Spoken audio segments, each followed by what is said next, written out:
Hai teman-teman sekalian, kalian yang mengeklik video ini pasti penasaran tuh, kira-kira siapa ya sastrawan Indonesia yang telah menginspirasikan banyak masyarakat Indonesia? Salah satunya saya tentunya.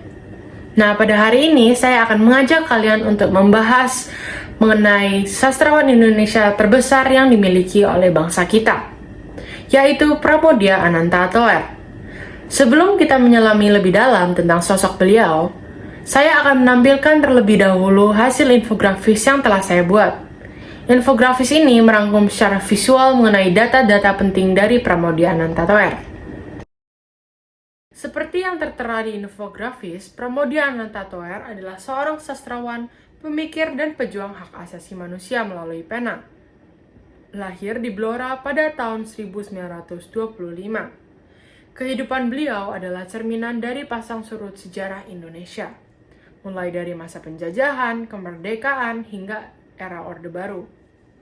Karya-karyanya bukan hanya sekedar cerita fiksi, melainkan sebuah catatan sejarah yang ditulis dengan jiwa. Beliau memanfaatkan sastra sebagai medium untuk menyuarakan kebenaran, menentang ketidakadilan, dan membongkar sejarah yang seringkali disembunyikan. Untuk memahami lebih dalam, mari kita telisik perjalanan hidup dan karya menggunakan unsur adik Simba atau 5W1H. Nah, yang pertama, apa yang diperjuangkan Pramoedya? Beliau adalah seorang penulis yang mengusung tema realisme sosial. Karya-karyanya seperti tetralogi Buruh yang fenomenal mengisahkan perjuangan pribumi di awal abad ke-20. Beliau menggunakan sastra sebagai alat kritik sosial dan politik. Karya-karyanya memuat narasi perlawanan terhadap kolonialisme, feodalisme, dan ketidakadilan yang dialami oleh rakyat kecil. Inti dari karya-karyanya adalah memanusiakan manusia, mengembalikan harkat dan martabat yang dirampas oleh kekuasaan. Siapa Pramoedya Ananta Toer? Beliau adalah putra sulung dari seorang guru dan aktivitas nasionalis. Sejak muda, Pramoedya sudah menunjukkan minat besar dalam dunia literasi. Namun, bukan hanya sebagai penulis, beliau adalah sosok yang teguh pendirian. Beliau pernah dipenjara oleh 3 rezim berbeda, Belanda, Jepang, dan pemerintah Orde Baru. Meski harus mendekam di balik jeruji besi, bahkan diasingkan di Pulau Buru selama 14 tahun, semangat berkarya beliau tidak pernah padam. Justru di sanalah lahir karya-karya besar yang kita kenal hari ini. Perjalanan kreatif beliau tidak terbatas pada satu tempat, di mana Pramoedya berkarya. Lahir di Blora, beliau kemudian aktif di Jakarta. Namun, tempat yang paling bersejarah dalam hidupnya ialah Pulau Buru. Di sana, dalam kondisi serba terbatas, tanpa buku, tanpa kertas yang memadai, beliau menunturkan cerita secara lisan, yang kemudian dicatat oleh teman-temannya, sesama tahanan. Inilah yang menjadi cikal bakal dari tetralogi Buruh. Kisah ini menunjukkan bahwa inspirasi dan tekad dapat lahir di mana saja, bahkan di tempat yang paling terasingkan sekalipun. Pramoedya berkarya pada periode yang sangat krusial dalam sejarah Indonesia, yaitu dari tahun 1925 hingga 2006. Masa hidupnya melintasi pergantian era, mulai dari masa pergerakan nasional, pendudukan Jepang, revolusi fisik, Orde Lama, hingga Orde Baru.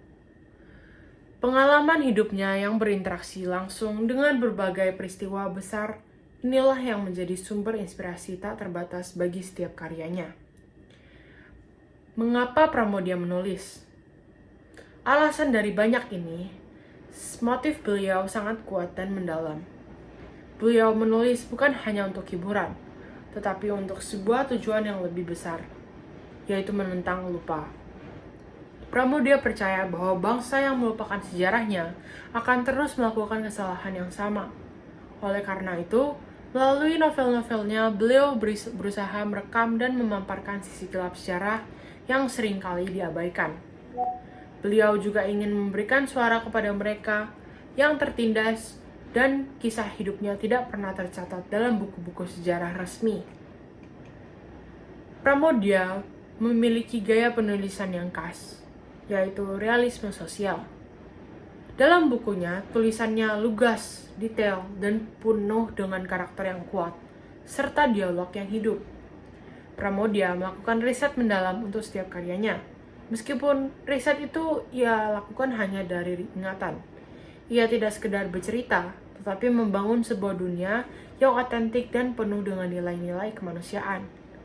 Kemampuan beliau dalam merangkai kata membuat pembaca seolah-olah ikut merasakan penderitaan dan perjuangan tokoh-tokohnya. Nah, dari pembahasan kita hari ini, dapat disimpulkan juga kan bahwa Pramoedya Anantathur adalah sosok sastrawan yang memiliki dedikasi luar biasa. Beliau mengajarkan kita bahwa sastra tidak hanya berfungsi sebagai hiburan, tetapi juga sebagai alat perjuangan untuk keadilan, kebenaran, dan kemanusiaan. Karya-karyanya adalah warisan tak ternilai bagi bangsa Indonesia. Ia telah membuka mata kita untuk melihat sejarah dari sudut pandang yang berbeda. Marilah kita terus mengenal dan mengapresiasi karya-karya beliau, karena di dalam setiap kisahnya terkandung pelajaran berharga untuk membangun bangsa yang lebih adil dan bermartabat. Terima kasih atas perhatiannya teman-teman. Semoga video ini dapat memberikan pemahaman yang lebih baik mengenai sastrawan besar kita, yaitu Pramoedya Anantathur. Sampai jumpa di lain kesempatan.